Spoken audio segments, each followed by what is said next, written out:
What's up guys, Jay's 2 cents here, bringing you a little behind the scenes vlog. If you guys remember this graphics card that I accidentally broke a little resistor off of, we're gonna head down to EVGA today and see if they can fix it. They actually have an in-house repair facility there where they will do a lot of in-house repairs without sending them all the way to Taiwan. We're gonna see if we can't get this card back to life. NZXT's starter PC series now starts at $699 and gives you everything you need to get into the world of PC. Available in multiple configurations, the starter PC can be tailored to meet your budget and needs and are the perfect way to build a work or learn from home setup while still being capable of 1080p 60 FPS gaming and popular titles like Fortnite, Rainbow Six Siege, and League of Legends. All of NZXT PCs come backed with a 2-year warranty on parts, labor, and RAM overclocking, helping to guarantee the best gaming possible for your build. To see the full list of specs and pricing on the NZXT Starter PC series, click the link in the description below. So before we head down there, I'm going to show you guys what I did. If you guys didn't see the video where this happened, this is actually what happened. But unfortunately, I wasn't careful as I was undoing the screw and I accidentally knocked this guy off right here.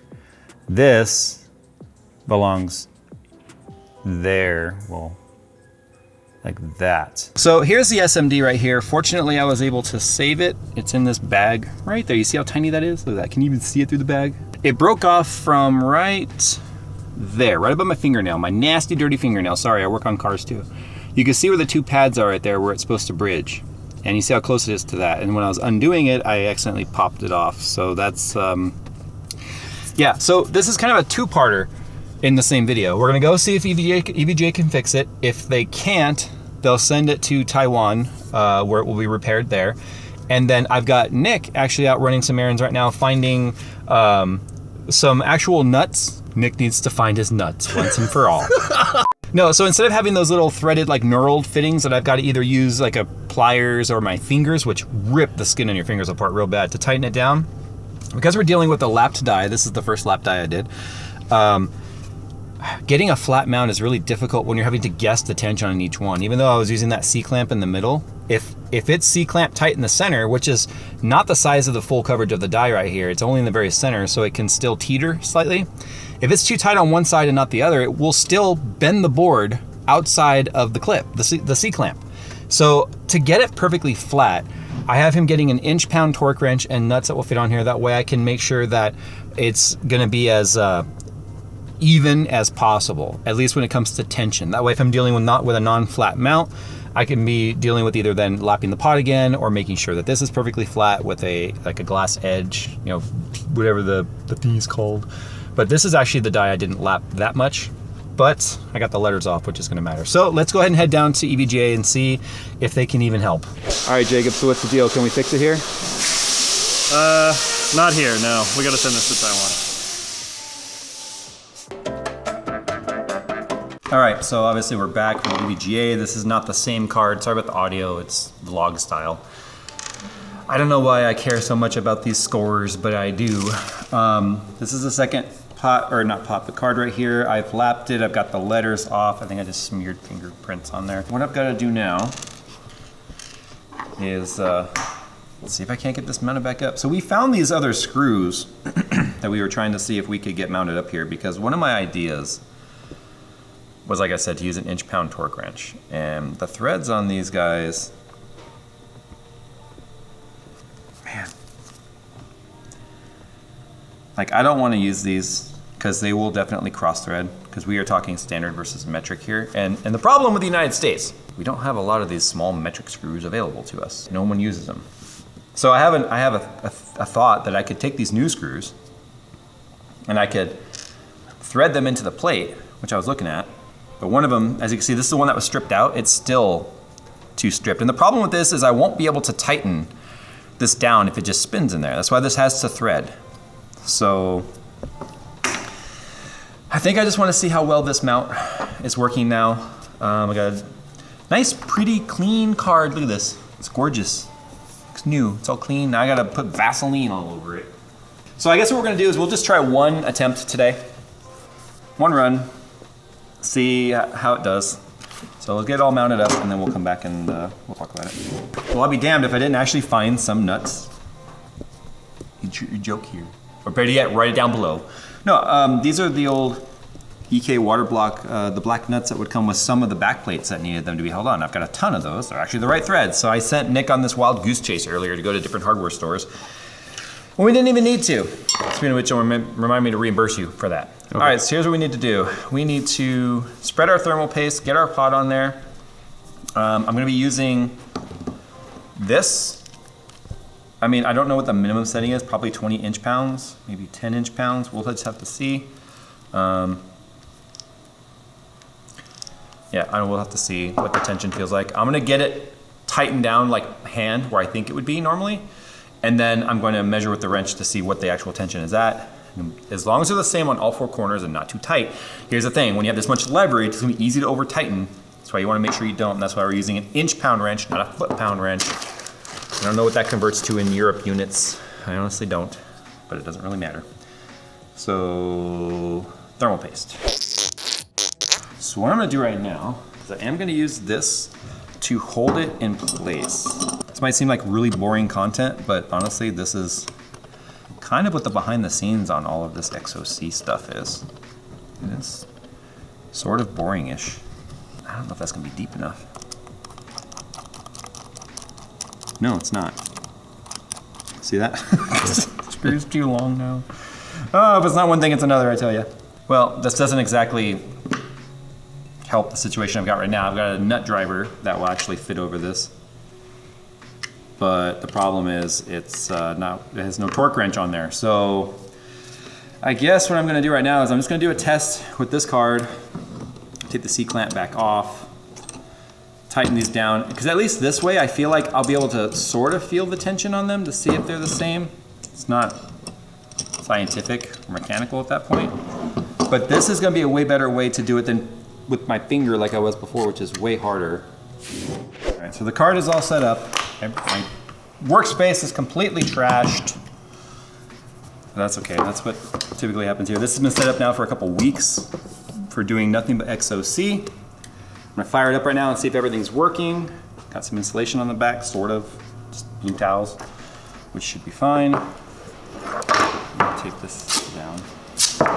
I still get really worried that I damaged this card in some way with the lapping because it is a very risky maneuver. It's the kind of stuff no one would ever really have to worry about in their normal day-to-day. It's just, these are the risks and things involved in trying to get the last few % out of it, you know? It's frustrating, but it is what it is. I started to think about this too. I'm not sure, based on what I felt right there, even the lowest setting on that would have worked. It would have been too tight. That's my theory anyway. Let's just make sure we're not having any weird low FPS issues like we've seen before, and just do a run or two and call it a day. You guys like these behind the scenes videos on what we go through for this, so I'm going to take you along for the ride. I'm just sorry it's more vloggy style. The camera's lights aren't all set up perfectly. I'm not wearing my lab mic, so I know the production quality on this is a bit lower. But you know, see, I don't like how it is retaining settings. So before I get the pot temp all the way down, I like to do a test run to make sure I'm not dealing with those issues where it's too tight and the FPS is like down to 40 for some reason. I'm not sure what happens when the FPS goes to 40. I really don't know. I just know it's a symptom that I've experienced quite a bit when it is too tight. I'm also not gonna go too cold because if I decide to give up right now and just say I'll do this another day because things aren't going right, then I don't wanna deal with the full warm-up process. This is also the other pot that I have right now. It's not all dirty like the other one that needs to be cleaned real good now. But I'm looking for about 66, 65 FPS right now. Maybe like 62, 63. Okay, so 63, 62. So like I said, that's what I was looking for. That's what we got. So we're gonna go ahead now and start pulling the temps down and just see where we left off. One thing I did off camera as well that you guys haven't seen is I was worried that I shaved down this core too far and I might have damaged it in some way by shaving cores or something. I think if I hit the die with the paper, and yes, I know there is diamond lapping material. I actually bought some. It's just not here yet. I don't think it'll work if I go down that far. I think it'll just break the die. But we did a sanity check where in my spreadsheet, I looked at a run that we had done that has scored a 17,324. It was like a low FPS, or like a low clock speed of like 2490. We loaded up those same settings on the spreadsheet, ran the test again, and damned if we didn't actually hit a 17,324, the exact same score we had that day. So that tells me the card is acting normal.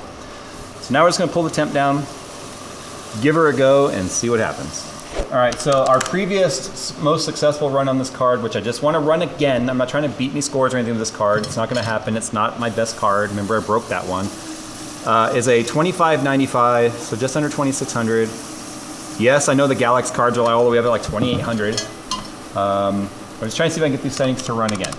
So 1800 on the memory, 2595 on the core, 1.425 was the core, load line 2, apply, and let's just see now if we can get this to run. I think minus 140 was my target on that, which I think is really low for that particular core, given what our other card is capable of. But I'm just curious if we make it through any portion of this run. Oh, it crashed. Vince has always said if it crashes right at the start, that was a mount issue. If it crashes at the very end, it could be a VRM temp issue. If it crashes like or somewhere in the middle, I don't know what it means. Yeah. I don't know, either I completely jacked this card up with a poor lapping job, or what. I just cannot get it to, I just can't get it. I'm gonna try that weird trick that I have of warming it up and then tightening the C-clamp more. It worked before. And this is the frustrating part. This is the part that makes me like really get fatigued with this, is the fail after fail after fail after fail to just get mediocre scores, honestly. It's not Vince's fault or KINGPIN's fault or EVGA's, it's just me, I'm bad at this. So I've got Heaven running right now to warm it up. Warming it up makes the pace a little bit more malleable. Now I'm gonna see if I can do my weird, and this is so sketchy, just crank it down, literally putting body weight into it. Or fill the pot, stop the test, that way it slingshots down, get our temp back down and do one more run. All right, so this is our last run. We're not gonna try anything past this. The card is acting normal, but this is also the second card, or the first card technically that I had, the one that I had a hell of a time trying to get even past 2550. The fact that I've gotten past that at all already tells me that we've definitely achieved something, but I'm just curious if I've achieved anything today. Fucked. I thought that was gonna happen. It was getting a little bit warm on me. Oh, there's the pop. So I'm clearly not getting a very good mount because I continue to hear popping. That could have been ice. I don't care. I'm done. I think I might be done bringing you these videos for a while until I actually get something worth mentioning. Besides me just like, hey, look at Jay struggle to maintain 10th place in the world. Not bad considering the fact that I'm a complete amateur. I'll take it. If you guys enjoyed this video, you like me showing you this sort of stuff, you know what to do. If I seem tired, it's because I am. I'm a little tired of screwing with this, for another truth. I need a break. I need a break from this, honestly. The other card, it's on its way to Taiwan.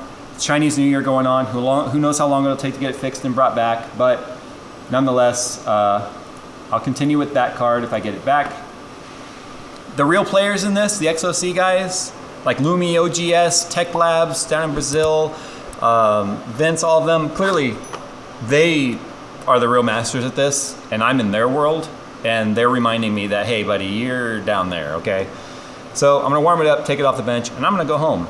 You guys should subscribe if you're new around here, like this video if you liked it, and as always, don't forget about our giveaway. I'll tell you about it right here. Hey you, before you click off this video, you may or may not be aware, I'm actually doing a worldwide graphics card giveaway where one winner will get to choose either a 6800 XT Merc 319 card from XFX or a 2080 Ti MSI Gaming X Trio from Team NVIDIA. So if you're sitting there right now going, I didn't know about this, how do I enter? Follow the description down below, you guys will find a link to the giveaway video that will give you all the details. Don't wait, because it really sucks to find out about these after they're over.